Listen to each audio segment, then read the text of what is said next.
Welcome to FUZZFEED206, everybody. VesperBat here, joined by my friend and colleague, SeaPD80.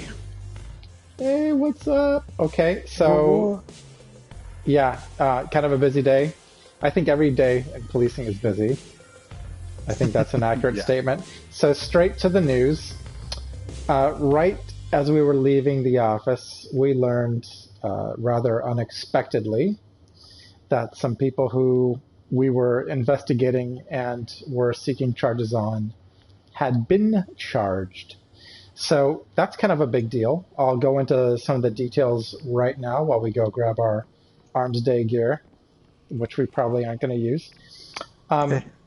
Yeah, so these are big cases because they go back weeks. They go back to April.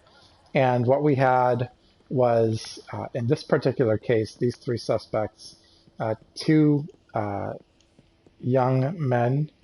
Actually, one's just a teenager, age 17. The other one's age 18. How come your Titan's faster than me?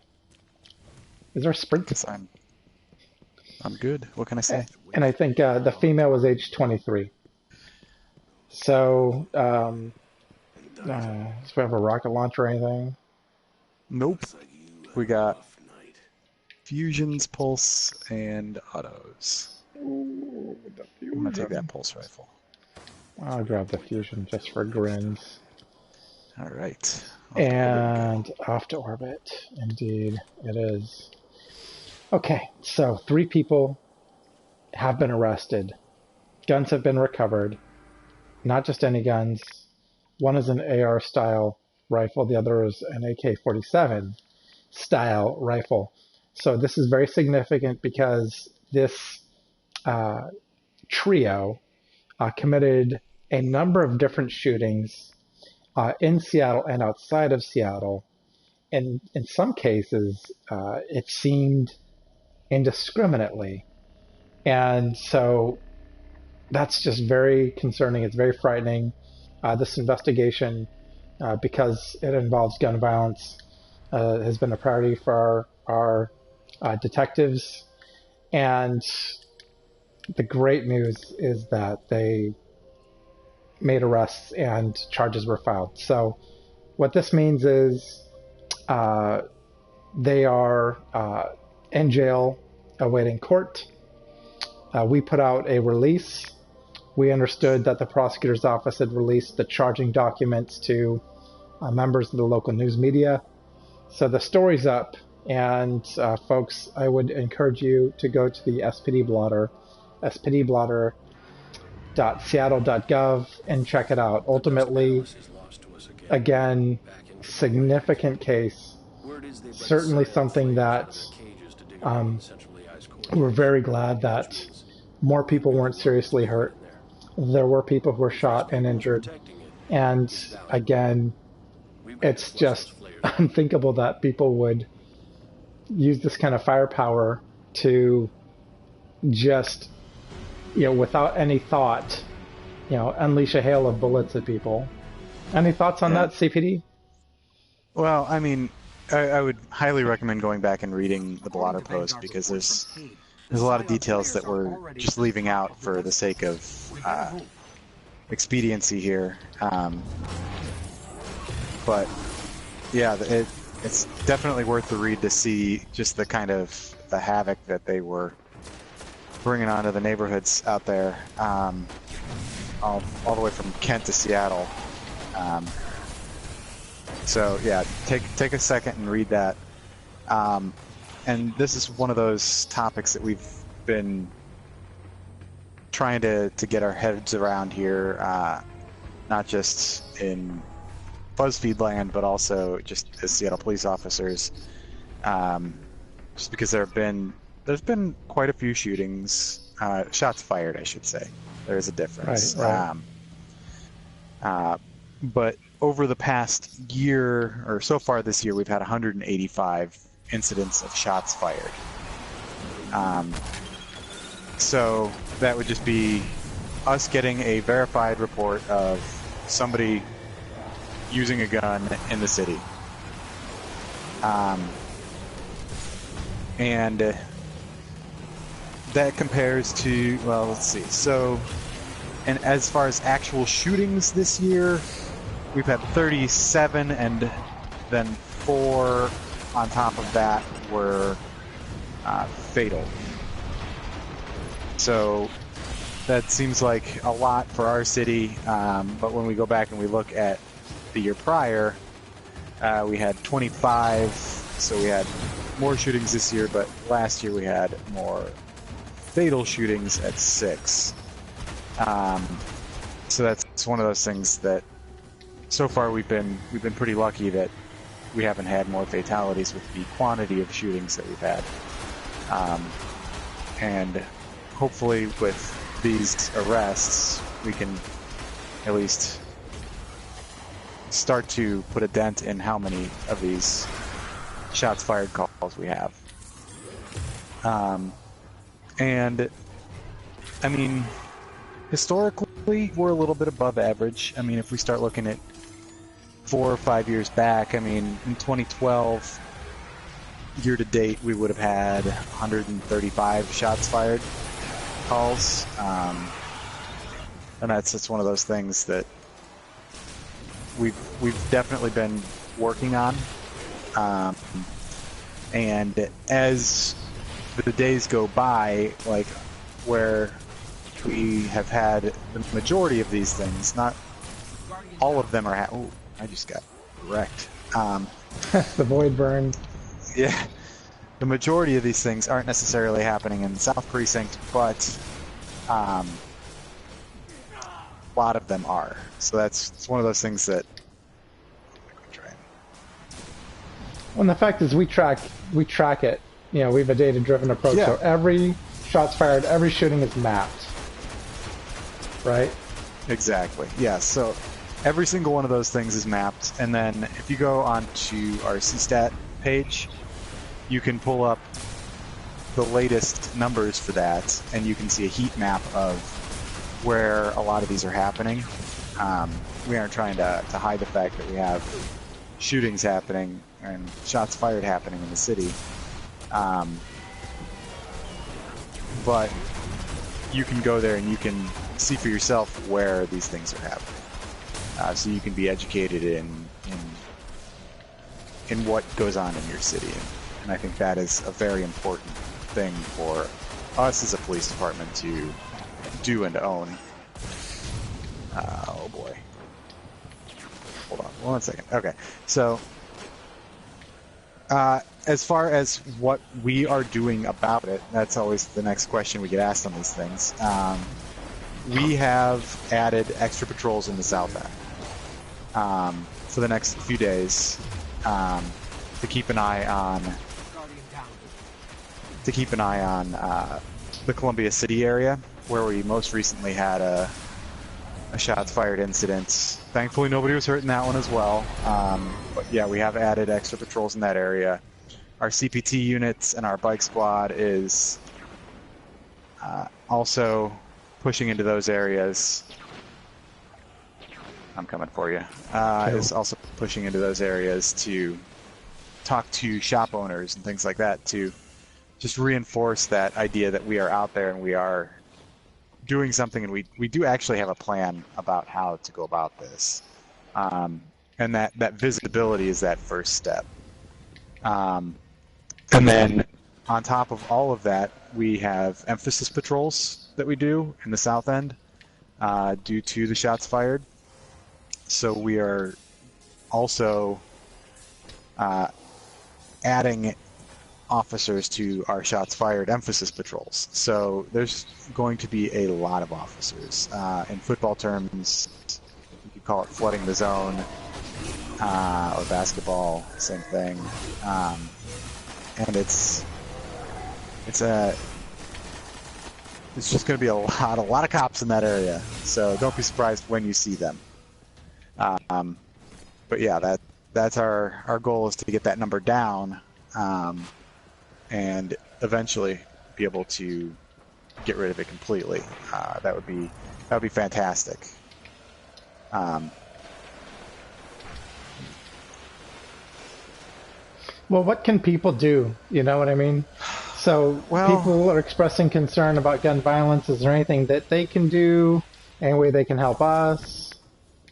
Yeah, so honestly, be a good witness is something that we always tell people, and that I think that should probably be explained a little bit more in depth. But if you see something that kind of weirds you out or makes you feel like something's about to happen, or you just happen to be there and you see a shots fired incident take place, you need to call 911. Don't assume that somebody else is going to do it. And your information might be different than the person who is also calling 911. So just because someone said they called 911, don't think that is enough sometimes. Sometimes we need all that info and all that intel to be able to make a good, sound judgment and arrest so that we can keep something like this from happening again. Oh, Vesper, you went down? No, I'm up. Oh, you're up. Okay. So be a good witness. Be a good witness. If you hear one of your friends saying that they want to go out and shoot something, absolutely give us a call. That way we can at least intervene before something tragic happens, because every time something tragic does happen, you always get those people out there that are going to say, hey, I remember when he said this, or he was such a nice guy until this. And all those things really do allow us to get a good, clear picture of what happened before, during, and after. And I go. You betcha. I mean, no, it's true, because ultimately, why do a good job investigating a violent crime that's happened when you can do an even better job preventing it on the front end? Do you know what I mean? Exactly. And that's kind of like where we're at. Yes, of course, doing an excellent criminal investigation, holding someone accountable for a violent crime that they committed. Yes, we want to do that. At the same time, we would prefer that no one has been victimized in the first place. And so we put a tremendous amount of emphasis on intervention programs. And in fact, it involves people, from every community and in every age group, because ultimately, violent crime is not just limited to just select group of people. So some of the program that we do is geographical.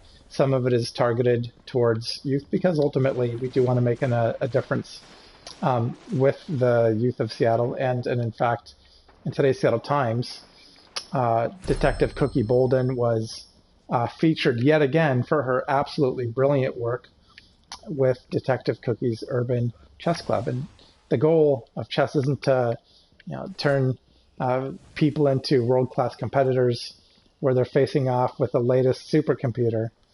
The goal is to teach youth the skills needed to think 3, 4, 5 steps ahead, and to have fun doing it, to have a fun social activity, to learn a new game that they may take with them for the rest of their life, and show that we as police are invested in community safety. So, tip of the hat, Detective Cookie Bolden.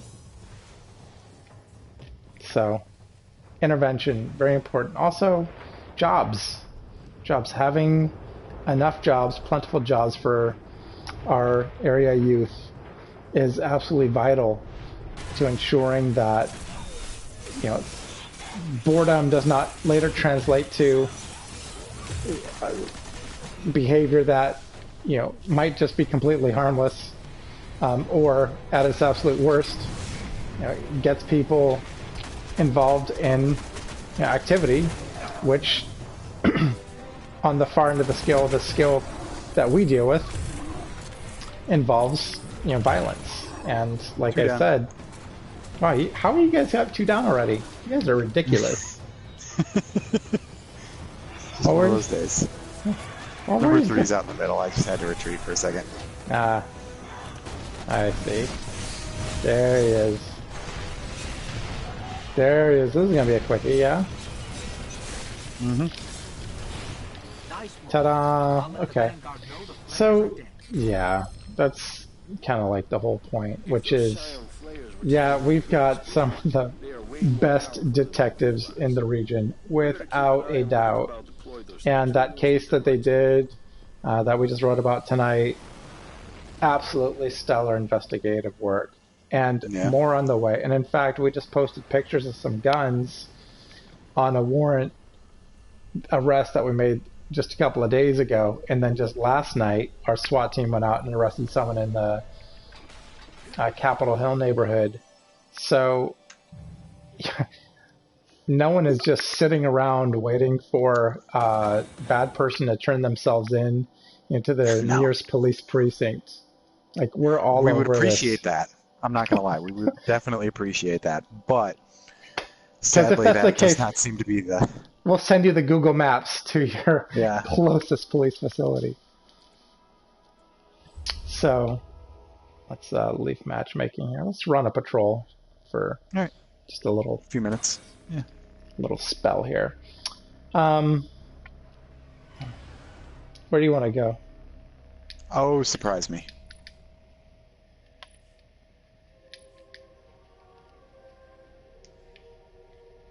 Oh, I didn't want to go to this next strike, but that's where we're headed. Oh, let's see what it is. Okay. The Black Garden we can always back out of it. Something has begun. No big deal. This one's kind of easy. Want to do this one? Now flood the garden channels to protect I got a few minutes. Got a few. We can get this done in 12. So the idea that we are simply driving around in circles or putting out extra cops in areas that have had gun violence, it's a little bit more complex. A lot of our work is focused on people. A lot of our work is dependent on partnership and relationships in other agencies, specifically as it pertains to the surrounding areas of Seattle, because gun violence does transcend geographic boundaries. We rely heavily on the FBI, the ATF. We track forensically every gun that we come into contact with. If it's just ballistics, if it's just shell casings, those are collected and analyzed. If we just come across a gun, we analyze the gun to ensure that it has not been used in a recent shoot. So the case specifically involving those 3 that we were talking about right at the top of this broadcast was a case solved with forensics. And so, maybe that could be the subject of an upcoming show, that exclusively. But the science behind it is quite simple. It's like every gun has its own fingerprint, and then our analysts, they're basically forensic scientists, and they are tracking these things. So pretty cool stuff.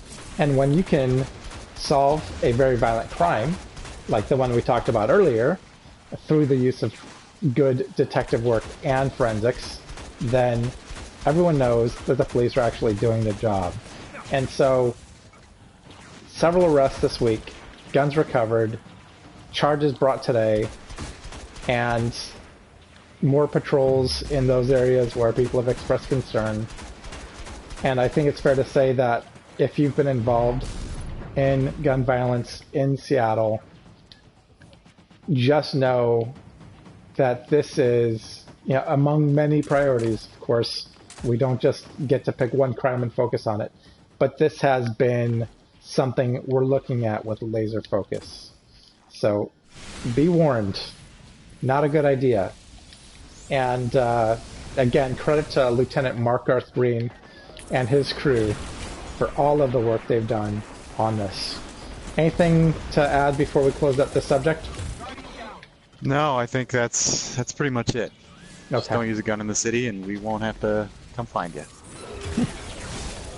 Sage advice. Okay. You know, what would happen if you're just minding your business in the Black Garden and there was a big earthquake? Would you be Who's prepared? just minding their business in the Black Would you Garden? be prepared? The Vex. And do you think the Vex have enough Vex milk stashed up for 7 to 10 days? I'm pretty sure they do. They seem like planners to me. Fair point. But as a Guardian, I can guarantee you I don't have like an ice locker over here where I can just dip in and say, oh, you know, drink some of that green juice that Cade has in the tower. Now, the idea is you don't know what's going to happen. And here in the Seattle area, we certainly don't. Although we're quite hopeful based on experience that, oh geez, in the last few hundred years there hasn't been a catastrophic earthquake. But And what does that mean for this area? we're due! What? We are overdue for a catastrophic earthquake.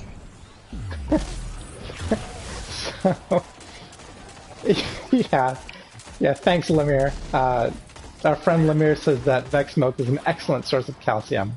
And everyone's bone density was increased, and there was much rejoicing.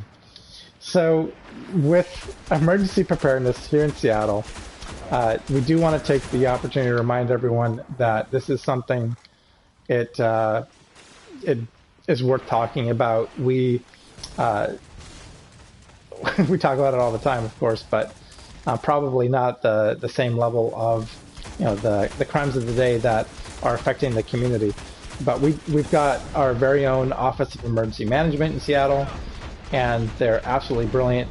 Barb Graff, the director, has just done a fantastic job getting Seattle ship-shape, and the communities in Seattle, educated around the possible hazards of an earthquake. There's a lot of news coverage on that. I think New York Times Magazine did a big piece on it. It used to be, 3 days. Do you have enough food, water, batteries, flashlights, blankets, warm clothing to last you, your family, your pets 3 days? So that number got adjusted to 7 to 10 days because realistically, based on everything we know from... We aren't going to be able to get to you for that long, which is a terrifying thing sometimes. But less terrifying if you have the stuff you need. Oh, and I just got wasted. Oh my goodness. Yeah, so it's not that much of a burden to put together just a few things that you think you might need to be comfortable. And by being comfortable, I mean not limiting yourself to a pint of water a day. Yes. Get some water, get some Cracker Jacks, call it good. You'll be fine. Yeah, I've got like an entire stash of Frito-Lay. Priorities, people. So water, spare batteries, warm clothes, things that you can bust out regardless of weather. Also keep in mind that you might need to help neighbors, so don't be selfish. Don't just think of yourself. Check on your neighbors, and you really get yourself ready for a mindset that whatever happens, it's completely something that we can all get through if we're working together. And for us, it could be something just like a storm where the power goes out, or in parts of Washington State, we see some forest fires, especially as the summer heats up, and you might have to evacuate, or a road might be closed and you're stuck. So it's certainly not the end of the world if you've at least thought about it, considered it, and just done some minimal planning and preparation. And our goal as first responders, especially in an agency where the Office of Emergency Management works so closely with the police, we feel like it's our responsibility to every once in a while bring it up and talk about that. So do you have an emergency kit there, CPD? Oh, I sure do. I need to actually go refresh my water now that we're talking about it, but yes. Yes, I do have an emergency kit. It just doesn't have any water. But where are you guys? It's got. We pushed forward, and then all got wasted because you got greedy, did you? Got greedy. That's what I do. Well, we had that series of microquakes just a few weeks ago, right? Mm-hmm. And so that's what got me thinking. That's why it's a microquake. Again? So that's when I refreshed my water, because it does go... Well, I'm not sure it expires, but after a few weeks, it might... You might not want to be drinking it. Plastic flavored. I don't know. And what happens to water that's in a plastic bottle for over 3 years? Anything? I mean, it doesn't turn poisonous. You know, what's the worst that's going to happen? I don't know. We should have a water expert on the show. So, yeah, make sure you've got enough to, get by for a week and understand that you don't have to over-prepare. And no one's saying that if you've done, if you haven't done the minimum, then you're just a bad human being and you deserve whatever bad grief happens. The idea is just to think about it, do some preparation, be smart, and just understand that whatever happens, we're all going to be in it together. I think for me, being without Destiny for a week is going to be very disappointing. Is there a mobile version? Is there a way I can attach it to my bike or a treadmill? Powered up that way? That, that's the other thing is is Wi-Fi going to be up? I mean, who knows, right? Well, satellite might have some sort of service. Wouldn't count on it. Okay. All right, Mr. Optimist. Don't count on it. Everything's going to be gone. You're going to be off the grid, hunting deer with a stick.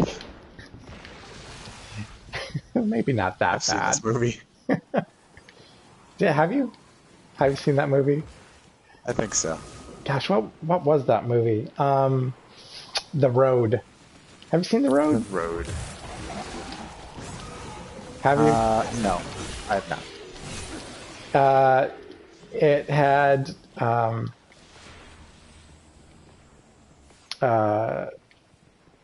Aragorn in it, minus the ranger getup, minus the I'm powers. pretty sure he has an actual name. Minus the powers of Gandalf the White to bail him out in those tough situations. He was not the heir of Gondor, but he was a doctor who's just hanging out in post-apocalyptic Pacific Northwest, I think. And who doesn't want to do that? Are you sure you haven't seen this one? I've never seen this. Have you read the book? I think you know as well as I do that reading is not my strong suit. I read the book. I went to public school in Ohio. Oh no! And to anyone, I'm pretty sure no one from Ohio is tuned in. Lemire, are you from Ohio? Let's be honest. Because if you are, CPD apologizes. He can agree.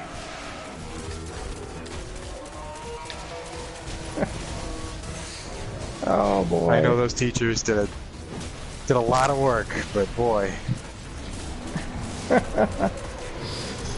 I was not a willing participant. I don't think. Yeah, so movie book review time, The Road, just because we're talking about emergency preparedness. The Road's pretty grim. It starts off with what everyone's led to believe is kind of a nuclear attack, and the protagonist quickly fills up the tub with water. So, here's a pro tip. If you ever see a really, really bright flash... Don't look at it. Okay. Besides to know this. Besides not looking at it, that might be something bad that's happened, and you might want to start thinking about a water supply. Filling up your bathtub is actually quite smart. It's a very pro tip thing to do before any water gets contaminated from the general source. So, also, shut off your water in your house so it doesn't feed back into like your hot water tank. Your hot water tank's another source of water as long as it doesn't get contaminated. wow, man. So there you go. Look at that. I That's see. like I 10 didn't gallons even. worth of, 20 gallons worth of water. I didn't even think of that. How am I gonna take a See? shower? Oh. The question is, have you taken a shower? With bleach, 5 times a day. Oh, goodness gracious. I'll save my self-res just because I don't want to wipe on this last boss because we're at our 30-minute mark. But, so, the road, I got as far as the bathtub. Beyond that, it just turns super dark. And ultimately, it's this guy and his kid.